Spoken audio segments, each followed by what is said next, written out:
You know, I couldn't tell, but I was really hoping to go to the Oilers. Actually, they're a class act organization in what they've done, and going through the combine and them taking me out, they were unbelievable to me and treated me with utmost respect, and I was really looking forward to playing for them. You're the small player that 10 years ago didn't get drafted. Why can you succeed at your size in today's NHL? I think there's a lot of, role models in the league now. Johnny Gaudreau, Tyler Johnson, Matt Zugrilla, those guys that, have paved the pathway for a smaller guy like me. And, they've done a phenomenal job, being, those elite players still. And, it's unbelievable to see them have the success. And, I really thank them for paving the pathway for smaller players like me. Has anyone informed you that TSN said that you're the shortest person ever drafted in the first round? No, but during the interviews, I think about 5 minutes ago they did. So I think I weighed the lightest too. So What's your real height? I'm 5'7" and 3/4 and about 148. So yeah, pretty light. I think I could get to 170. My brother's about 168 right now, so I think 170.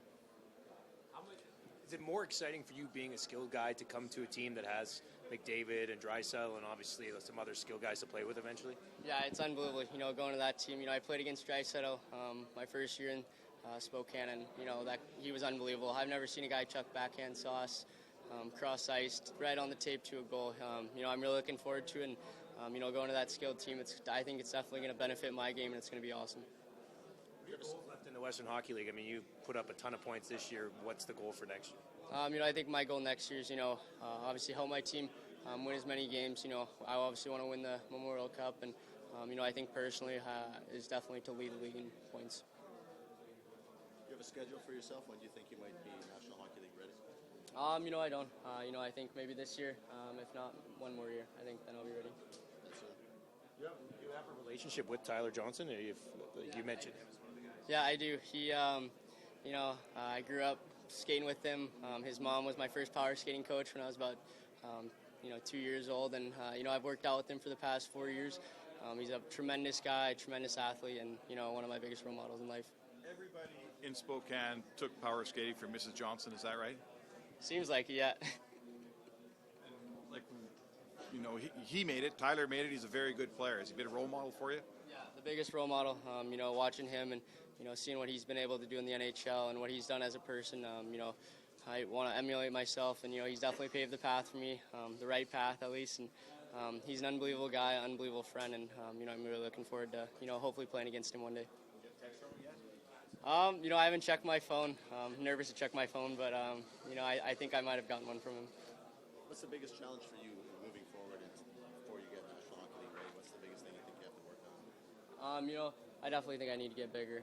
Obviously, I'm a little lighter, so I definitely think I need to gain those pounds, to get to that appropriate NHL body weight. And, I think once I get there, then I'll definitely be ready for the NHL. How do you do that the right way? I mean, I can tell you how to gain 15 quick ones. But Definitely make sure I'm eating, all the time. My nutritionist make sure I never want to be hungry. I always want to, just keep feeding myself and, make sure I'm getting in the weight room. Did you get a feel at all from the Oilers in the interview process that it was a legitimate possibility? Anything unique in their interview?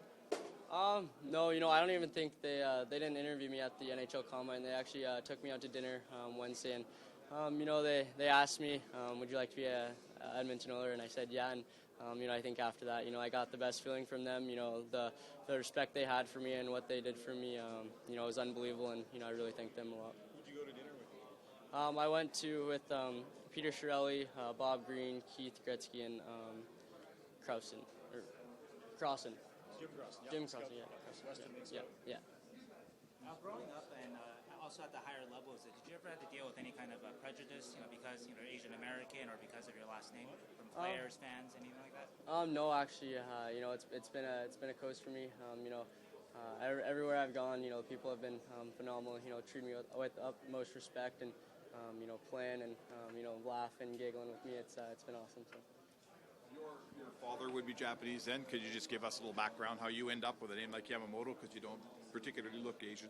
Yeah. So my dad's dad, he's from Japan actually. He was in the internment camps, and my dad's about, I think he's half Japanese, so that makes me a quarter Japanese, and it's unbelievable to be a Japanese and get the Japanese heritage, hopefully in the NHL one day. And it's been a wild ride, and hopefully it keeps coming.